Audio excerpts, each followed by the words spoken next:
সোহেল বন্ধু, বন্ধু, বন্ধু রে, গার্লফ্রেন্ড দেখে যে অন্য একটা ছেলের সাথে হোটেল ঢুকতেছে। হ্যাঁ পোলাপান এমন মেয়ের সাথে প্রেম করে যে অন্য ছেলে সাথে হোটেলে ঢোকে। আরে হুমুন্দি, আমার গার্লফ্রেন্ড না, তোর গার্লফ্রেন্ড। হুমুন্দি কয় কি রে?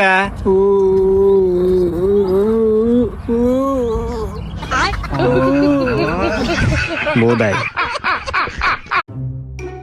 সোহেল বন্ধু, বন্ধু, বন্ধু রে, গার্লফ্রেন্ড দেখে যে অন্য একটা ছেলের সাথে হোটেল ঢুকতেছে। হ্যাঁ পোলাপান এমন মেয়ের সাথে প্রেম করে যে অন্য ছেলে সাথে হোটেলে ঢোকে। আরে হুমুন্দি, আমার গার্লফ্রেন্ড না, তোর গার্লফ্রেন্ড। হুমুন্দি কয় কি রে?